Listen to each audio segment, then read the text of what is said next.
Graça e paz, seja muito bem-vindo. Estamos aqui no momento de ministrarmos a palavra dentro da série Libertos para Reinar, né? Esse é um tema geral e hoje nós vamos ministrar sobre cadeias invisíveis. E a gente começou com o Evangelho da Liberdade, mostrando que o nosso Salvador veio para nos libertar da condenação do pecado e do poder escravizador do pecado, com suas consequências terríveis. Né? Ele veio realizar uma obra de justiça em nosso favor. Então a obra dele é uma obra de libertação. Ele diz: eu vim proclamar libertação aos cativos e oprimidos de Satanás, como a gente viu naquela ministração. E aqueles que conhecem a ele são verdadeiramente livres. João 8:32, conhecereis a verdade e a verdade vos libertará. E no mesmo capítulo 8, versículo 36, diz: se o Filho do Homem vos libertar, verdadeiramente sereis livres. Quando é que isso acontece? No momento que você crê de verdade, você é salvo. Então você é liberto da condenação do pecado. Então já não há nenhuma condenação para os que estão nele. Amém? Você é liberto também até do poder. A Escritura diz que o pecado já não tem mais domínio sobre nós. Nós já não vivemos sujeitos ao pecado. Nós não vivemos mais na prática do pecado. Inclusive, o apóstolo João, na sua carta, nas cartas de João, ele vai dizer literalmente que se alguém vive na prática do pecado, é porque não nasceu ainda do Altíssimo. Se alguém é nascido do Altíssimo e esse não vive mais na prática, não está mais moldado a uma vida de pecado. Então, nós somos verdadeiramente livres quando cremos. Mas alguém pode dizer assim: mas se a gente já é livre, por que é que a gente é oprimido, a gente vive escravizado em tantas áreas? E a resposta a essa pergunta ela é muito importante, porque ela fala justamente sobre a obra de santificação. Falando aqui resumidamente, é mais ou menos o que aconteceu com a nação de Israel quando saiu do cativeiro do Egito. Era uma nação que estava escrava no Egito. E ela foi liberta por nosso Pai com um braço forte através daquelas 10 pragas. E uma vez livre, ela levou a mentalidade do Egito com ela. Então ela estava livre, mas a mente dela não estava livre. Então isso acontece com os salvos. Eles estão verdadeiramente livres, mas a mente dele ainda está presa às coisas desse século. E a obra que nos liberta é a santificação. Então, apesar de nós já estarmos plenamente livres, mas nós ainda estamos numa obra de escravidão, no sentido de a gente ainda estar com a mentalidade do mundo. E à medida que a mente dele é formada em você, para cada área da sua vida, pense aquilo que tem feito você se entristecer. Pense um pouco. Não existem coisas? Qual foi a última coisa que mais te entristeceu? Ele diz que nós sofremos como ovelhas que não têm pastor. Embora tendo pastor, nós estamos sofrendo como ovelhas que não têm pastor. Por quê? Porque ainda não chegou à nossa mente, ao nosso coração, o entendimento de como a gente deve se comportar naquela área que está nos ferindo, que está nos machucando. Porque quando a gente tem a mente dele, a gente vai superar, a gente vai vencer, a gente vai prosperar, a gente vai avançar naquele estágio, naquele platô que está nos escravizando, que está fazendo a gente sofrer, que está nos limitando de ir além. Então, a mente dele em nós nos faz ser muito mais que vencedores. Vocês estão entendendo isso? Amém? Então, nós somos libertos para reinar. Entretanto, existem cadeias invisíveis. Cadeias invisíveis. E quando a liberdade que já nos foi concedida, já nos foi outorgada pela obra do sangue dele no madeiro, uma obra de justiça. Apesar disso, nós, na grande parte das vezes, ou em muitas áreas da nossa vida, no nosso proceder, em como a gente tenta resolver as coisas, essas áreas ainda precisam ser rendidas, precisam se renderem aos princípios da justiça do reino dele. Amém? São fortalezas da alma, são opressões que limitam o nosso caminhar em verdadeira liberdade. Então, a obra redentora do nosso Salvador, vejam aqui, eu coloquei o versículo aqui em destaque: se o Filho vos libertar. Então, quem é o agente, o sujeito dessa frase? Quem é que tem o poder de libertar? É o Filho. E ele disse: se o Filho vos libertar, verdadeiramente sereis livres. Então, existem áreas da sua vida, da minha vida, onde nós estamos vivendo limitações. Não devemos pensar, amados, que é primeiramente por causa de fatores externos. Esses fatores externos, eles são pequenos diante da grandeza daquele que habita em nós. Maior é o que está em nós. Vamos dizer, maior é o que está em nós do que o que está no mundo. Vamos dizer esse versículo também na primeira pessoa do singular. Maior é o que está em mim do que o que está no mundo. Então, as coisas exteriores, elas não têm tanta força assim quanto a gente atribui muitas vezes. Porque nós estamos vivendo a dificuldade da crise financeira. Porque nós estamos vivendo um governo, um Estado opressor. Isso não é desse governo atual, isso é de longas datas, né? Nós vivemos sistemas opressores. O reverendo Armando Filho, na década de 80, ele compôs uma canção, um cântico espiritual, que diz: esse sistema é opressor. Esse sistema é opressor. O fato é que ele já falava de um sistema opressor. E é claro que isso tem se intensificado, isso tem muito se agravado. Mas essas coisas externas que têm nos feito sofrer, lutar como alguém que está, um escravo que está enxugando gelo, é um escravo que está dando murro em ponta de faca. Muitas vezes nós estamos vivendo assim, a gente trabalha muito e colhe pouco, não é assim? Porque a nossa energia está sendo sugada por N fatores, mas isso não impede a nossa vitória e não impede a nossa felicidade e não impede o nosso avanço. Existem tantas pessoas que elas aparentemente estão sorrindo, elas estão trabalhando, inclusive vivendo, entre aspas, vivendo igreja, mas por dentro elas estão extremamente aprisionadas. Existem por dentro pessoas que estão extremamente aprisionadas. Inclusive, elas vivem um dilema. Porque ela tem um comportamento religioso e um comportamento quando ninguém conhecido está vendo, um comportamento secular. Né? São pessoas que estão vivendo aí como alguém que tem, inclusive, a bipolaridade. Né? Tem gente que é bipolar, em alguns casos, doença da perversidade humana, da maldade do homem. Ele realmente quer ter duas caras, para ser mais claro.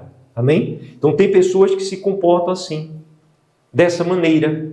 Então outras pessoas, elas vivem dominadas, apesar de uma aparente liberdade, mas elas vivem dominadas pela culpa de coisas que fizeram no passado, dominadas pela vergonha.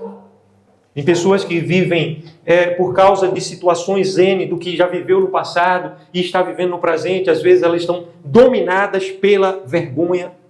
Outras pessoas estão escravizadas, dominadas pela ira.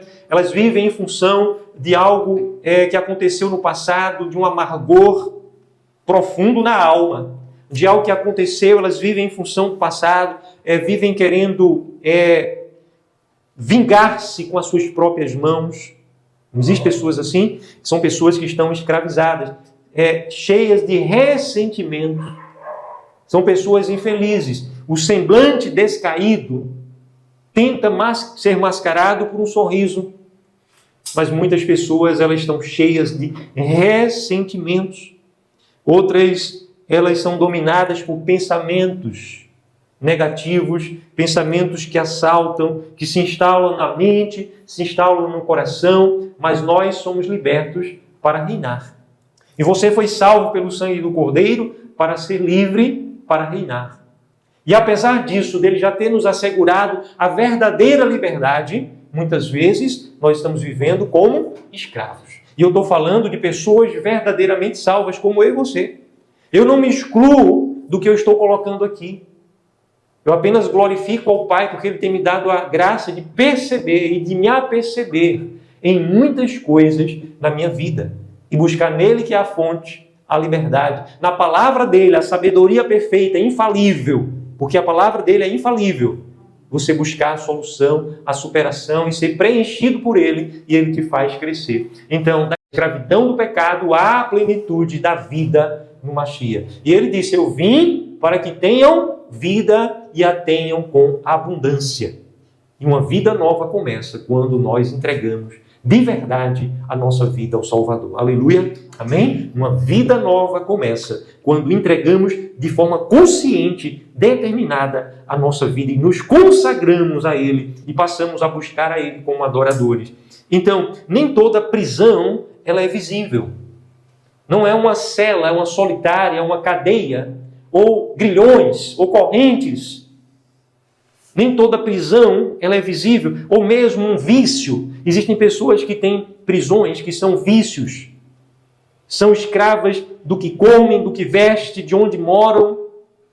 São coisas visíveis, mas existem prisões invisíveis que estão também na batalha interior e não exterior. Então, o Evangelho, ele proclama a libertação, não apenas do pecado, das suas consequências, e também nos traz toda a estrutura para que, cooperando com a boa mensagem do Evangelho, nós possamos vencer todas as formas de escravidão. Então, guardem bem isso, gente. Isso é muito importante que eu estou dizendo aqui, porque eu estou afirmando, à luz da Escritura, que há um poder que está disponível para a igreja, um poder que faz com que você, não é alguém que é um santarrão da história, alguém que tem uma ordem sagrada, é você ser muito mais do que vencedor para todas as áreas que têm entristecido você, que têm desanimado você. Amém? Creia nisso. Amém? Aleluia. Então, primeiramente, por quê? Porque toda escravidão começa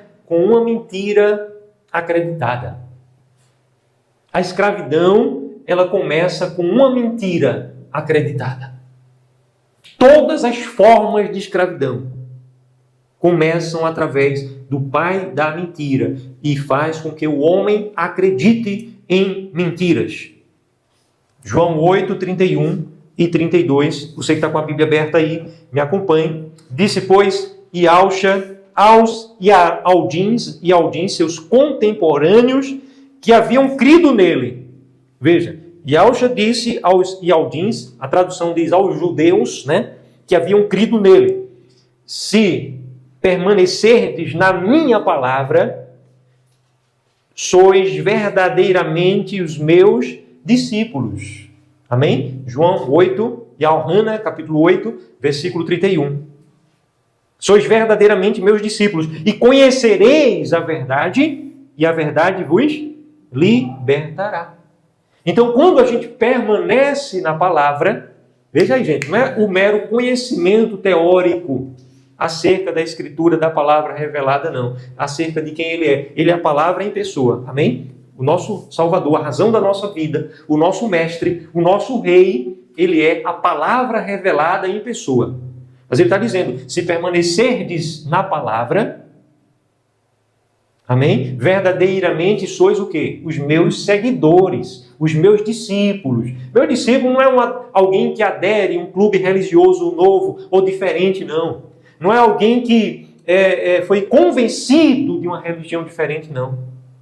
Mas alguém que, em verdade, está amando ao Rei e Autor da vida através do seu Filho, o mensageiro, o anjo do Altíssimo, aquele que é a personificação da palavra. Nele habita corporalmente a plenitude do Criador eterno. Amém? No Filho, segundo a doutrina dos apóstolos, ensino do apóstolo Paulo, no Filho habita corporalmente a plenitude do Altíssimo e ao. Aleluia. Amém. Então, ele está dizendo aqui que os verdadeiros discípulos vão permanecer na palavra, e se permanecerem na palavra, vão conhecer a verdade, e se conhecer a verdade, verdadeiramente sereis livres. Aleluia. Então, à medida que você conhece a Ele, a verdade, e vai aplicando nas áreas da sua vida, você vai superando, você vai tendo vitória, você vai tendo vencimento sobre aquele mal que te faz sofrer.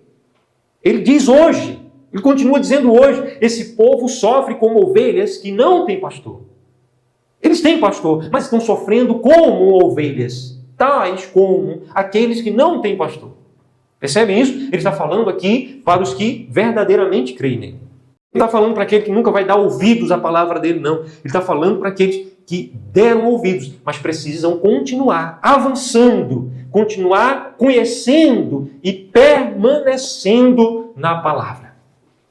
Amém? Então, ele não diz, olha, a experiência vai libertar vocês.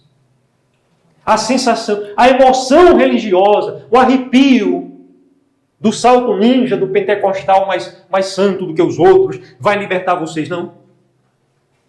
A experiência mística, sobrenatural, vai libertar vocês, não. Se vocês permanecerem na palavra, são realmente meus discípulos e conhecerão a verdade e a verdade vos libertará. Aleluia. Amém? Toda escravidão começa quando uma mentira substitui a palavra da verdade. Então, quando alguém, ou por não conhecer a verdade, ou por não permanecer, veja, existe o conhecer e existe o permanecer. O que é mais grave é aquela pessoa que, tendo conhecimento, não permaneceu. Porque a nós foi nos dado a virtude do Espírito dele, para não somente crermos, mas também cooperarmos. Então, hoje o pecado já não tem mais domínio sobre nós. Amém? Então, quando a mentira ela é alimentada, existem motivos, né? A psicologia moderna e a psicanálise também vai mostrar que a mente humana, por causa do pecado, evidentemente, mas a maioria deles não conseguem enxergar isso, mas nós conseguimos, diz que a mente humana cria mecanismos para se proteger através da mentira e passa a acreditar na mentira que a própria pessoa criou. Então, existe uma fase do desenvolvimento humano da criança, da infância, que a criança mente. Por quê?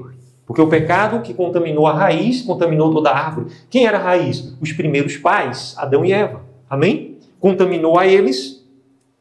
E esse veneno, chamado pecado mortal, passou a toda a humanidade, porque todos pecaram, diz a Escritura, os apóstolos afirmam, e com o pecado veio a morte. Então a criancinha tem uma fase em que ela começa a mentir. E também porque ela vê os adultos mentindo. Então a criancinha está lá em casa, né? Aí o pai diz assim, diga que papai não está em casa não. Aí a criancinha sai na porta e diz, papai mandou dizer que ele não está em casa não. Né? Porque ela não sabe mentir ainda. Mas começa assim, vendo o exemplo, muitas vezes, dos próprios pais. Dos próprios pais. E a criança começa a mentir. Mas chega um momento também que muitos, aceitando a boa, gloriosa mensagem do Evangelho, aceitam a palavra e começam até a ministrar contra a mentira.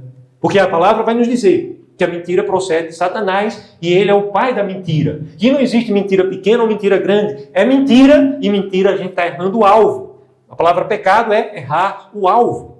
Errar o alvo. Ninguém mais do que o nosso pai está interessado na nossa felicidade. Mas quando nós escolhemos o pecado, a gente está sendo rebelde, está dizendo assim, eu acho que eu vou ser mais feliz se eu seguir esse caminho aqui. Então nós erramos o alvo, aquilo que é bom, perfeito e verdadeiro para a nossa vida, que o Pai deseja que vivamos. E a mentira é assim, por maior ou por menor que seja e nos pareça. O Rei da Glória, o mestre dos mestres, a razão da nossa vida, ele disse que Satanás, o opositor, o Satanás é o pai da mentira. E todo aquele que ama e pratica a mentira é filho dele. É filho dele. Então tem pessoas que, embora tendo crido no Evangelho, depois começam a ceder e andar no caminho da mentira. A vida humana, ela é dinâmica.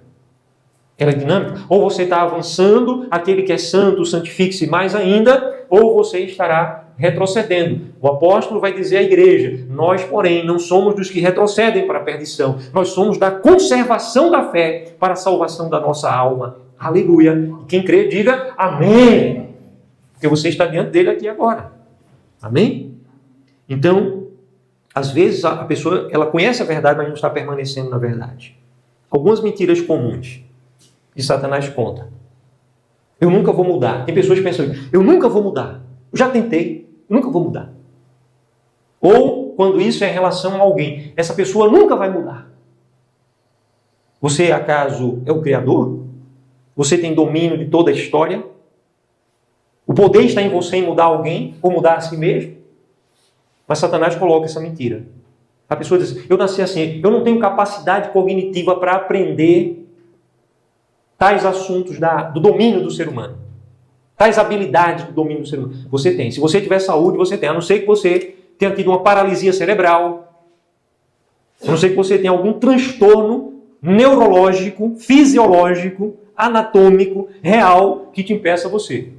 Mas se for fenômeno psicológico, como hoje tem tantas classificações aí, né? Da fisiologia, por causa da alimentação, por causa de hábitos do ser humano moderno, da iluminação, etc, etc, etc. Não vou entrar em tantos detalhes, depois, se a gente quiser, pode conversar sobre isso. Esses outros elementos, todos eles podem ser tirados da sua vida e vocês têm sim capacidade de fazer o que qualquer ser humano pode fazer. Você pode aprender. E mais, se você está no Mashiach, cujo nome é Yahushua, Mashiach é soberano rei ungido. E o nome do soberano rei ungido é Yahushua. Então, se você está nele, você é mais que vencedor. Você é mais que vencedor. Você tem um poder nele de ser mais que vencedor. Aleluia. Então, outra mentira que Satanás conta. Eu nunca vou ser um bom instrumento na igreja, viver igreja, é um instrumento de valor. Eu nunca vou ser usado. Tem pessoas que dizem assim, o meu passado me define, porque eu fiz tantas coisas terríveis no passado. Não, você foi salvo por aquele que tem o poder de perdoar pecados. E a palavra vai nos dizer lá no livro de Salmos, algumas vezes de formas diferentes, que felicíssimo é o homem, bem-aventurado é aquela pessoa cujos pecados são apagados. Aleluia. Amém. Apagados. Então, o passado não te define. É você que está colocando limite para não avançar, não viver um novo tempo de servo, de ministro, de ministra no Evangelho, de viver coisas superiores. Amém?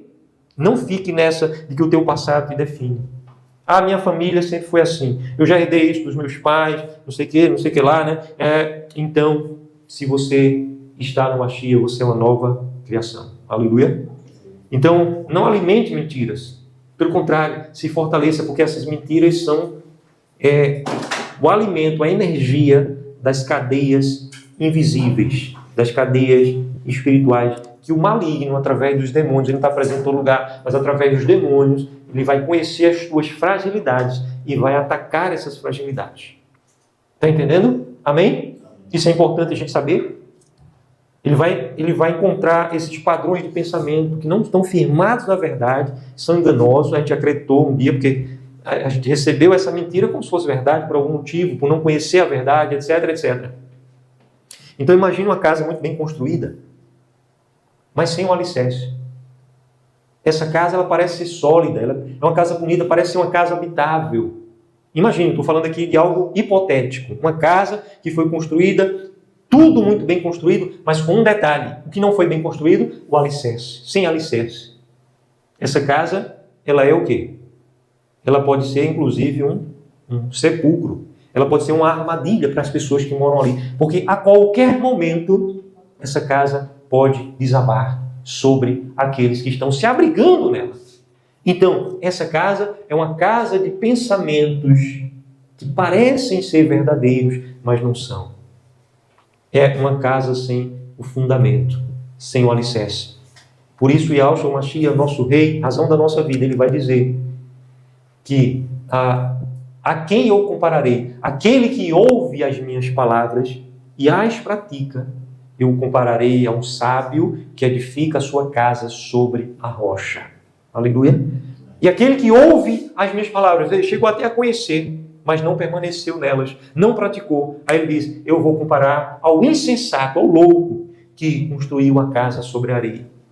E o que é comum às duas casas que Yahushua nos diz é que veio a tempestade, vieram os dias difíceis, arrocharam os rios, né, que a gente chama de enxurrada, os rios, né, que são feitos quando a chuva se multiplica, a enchente abateu, e a casa que foi construída na areia desabou e foi grande a sua ruína. Ele acrescenta essa declaração. Ele adjetiva dizendo, foi grande a sua ruína. Imagine alguém que passou uma vida inteira construindo seus dias, construindo suas decisões, construindo seus relacionamentos, construindo tudo em cima de mentiras. Até conseguiu construir muita coisa, mas o que vai acontecer com essa pessoa?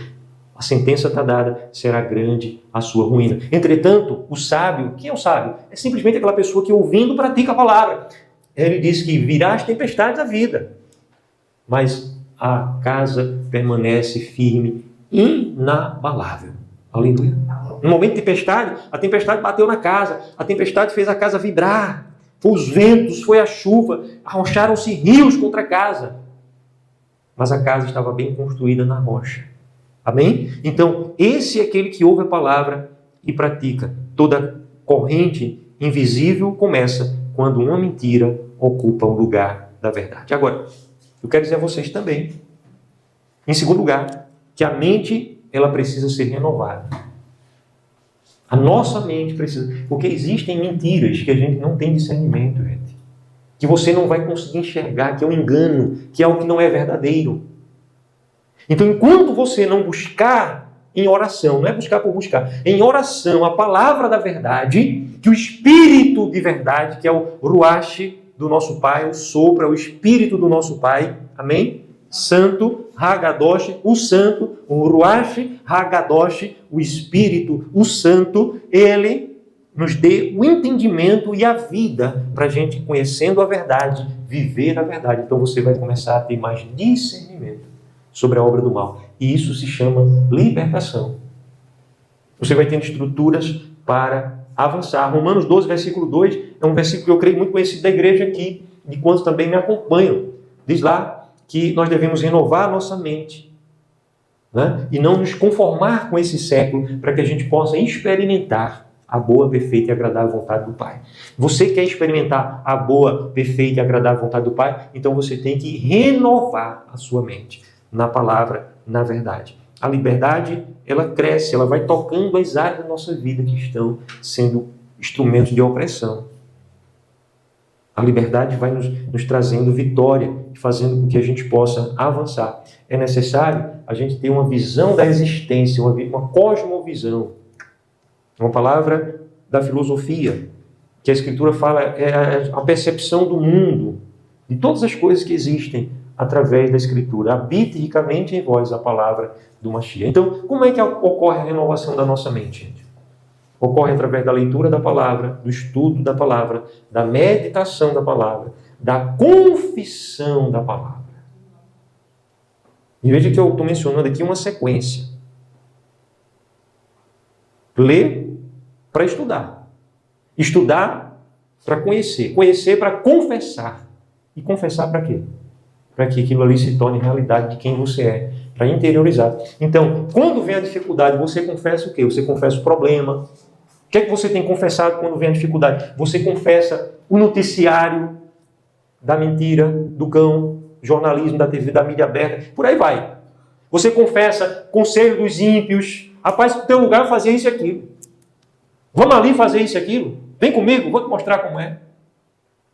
Aí na hora da dificuldade, a gente confessa o que está no coração, o amargor.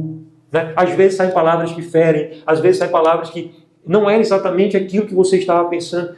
Era mais ou menos aquilo, mas você disse e feriu alguém, e as pessoas que ouviram não foram edificadas. Então, é preciso nós confessarmos a boa palavra, permanecermos nela, amém? Então, isso é um ponto. Outro ponto é a oração, que acompanha e anda junto. E com a oração também existe a comunhão. Para isso que a igreja existe na Terra, ela não tem vivido isso. As congregações aí, mundo afora, o evangelicalismo em nossos dias, uma tradição evangelical e principalmente do romanismo, não tem vivido a comunhão do discipulado que ela precisa viver. Tem feito muita coisa boa, mas a igreja não foi chamada para fazer isso, não. Ela foi chamada para viver uma rede de relacionamento, o verdadeiro discipulado. Então, comunhão, e a mente da gente vai sendo renovada. A correção amorosa do Espírito na palavra, do Pai, quando a gente está sensível, e do discipulado propriamente dito. Então aí a gente vê a palavra querigma aqui, ó. Querigma aqui, ó. Então, a querigma, a proclamação, você proclamar a palavra, é anunciar o evangelho, sim, aos ímpios, incrédulos, sim, mas é também você primeiramente proclamar, é algo que os apóstolos viviam e ensinavam a igreja a fazer, a estar proclamando a palavra. A gente vai orar aqui depois e a gente precisa aprender a orar proclamando a palavra, declarando. Amém? A didascalia é o ensino da verdade, é o conhecimento e ensino. Estudo, conhecimento e ensino. Amém? Então ele manda a gente ensinar aqueles discípulos a guardarem tudo que ele tem ordenado. E esse ensino é dentro da coinonia, da comunhão. E aí na comunhão existe uma virada de página, um aprofundamento, um poder que vai tornar exponencial essas duas coisas aqui, o querigma e a didascalia, que é quando a gente, vivendo verdadeira comunhão, a gente vai para lá, para o diapai da gogese, que é a perfeição, a maturidade. Amém? É o desenvolvimento, a santificação. E aí, o objetivo final, o último é teleios, que é atingirmos a estatura do varão perfeito, atingirmos a própria perfeição. Então nós não podemos nos acomodar. Percebam que esse processo aqui que a gente ministrou anteriormente, esses 5 passos aqui que eu estou só relembrando, percebam que ele é um processo de libertação. A gente está falando agora sobre libertação. Percebam exatamente que ele vai levar a gente a uma mudança de mente. Para que você tenha condições de vencer. Amém? Eu quero lembrar aquela ilustração. Existe um programa, um reality show nos Estados Unidos, que eles pegam empresários que são multibilionários, e é um desafio. É claro que nem todo mundo aceita, né? E esse empresário ele vai ser deslocado, vai para um lugar do país em que ninguém conhece ele. Ele vai para um lugar desconhecido. Okay? E naquele lugar desconhecido é dado a ele $100 e um desafio. De em 90 dias, 3 meses, ele construir $1 milhão, não é bi não, é mi, viu? $1 milhão.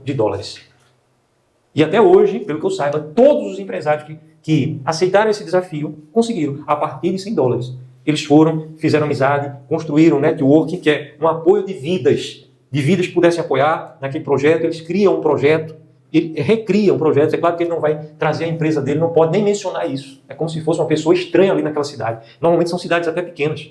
E ali, aqueles homens reconstruem. Por que isso? Como é que alguém que é uma pessoa que vive um padrão de vida, um multibilionário, tirado tudo dele, ele indo para um lugar, inclusive, que ele não tem nem amizades, nem contatos, ele ali subir a partir de $100, uma nota, uma cédula de $100. Ele reconstruir por causa de algo que está dentro dele, uma mentalidade. Então veja, aquilo que você consegue construir por dentro, ninguém consegue tirar. E esses empresários, eles vivem muitas mentiras, muitos enganos. Entretanto, nessa área financeira, eles têm algo que nós não temos ainda. Porque se nós tivéssemos, estava todo mundo aqui, pelo menos, milionário, não é? Não estaríamos todos milionários? Agora, essa sabedoria, a palavra diz que o nosso rei, ele é a fonte de toda a sabedoria. E existem aqui tesouros que estão em camadas, que à medida que nós acessarmos esse tesouro, nós vamos sendo libertos e nós vamos gerando em nós capacidade independente das coisas exteriores. As coisas exteriores podem ser dificuldades maiores. A gente pode estar trabalhando numa terra árida e deserta, cheia de pedra e de espinhos, de serpentes e escorpiões. Mas maior é o que está em nós do que aquele que está no mundo. Mas por que é que a gente não tem vivido isso, gente? Por causa de padrões de pensamentos que têm nos mantido na escravidão. Amém? Eu muito teria que compartilhar com vocês, mas como eu disse, eu não vou me estender. Amém? Nós vamos ficar em pé, vamos orar. Eu quero agradecer àqueles que me acompanharam até aqui. Curta, se você foi edificado de verdade, curta, deixa aí o seu like, comente o que o Espírito Santo falou ao teu coração e compartilhe com pelo menos mais uma pessoa, ok? Fazendo isso, você também estará anunciando essa boa mensagem do Evangelho do nosso Salvador e Rei. Então faça isso agora. Curta, comente, compartilhe. E vem estar conosco, separa um dia, procure entrar em contato conosco para nos conhecer. Fica na paz. Aleluia. Amém.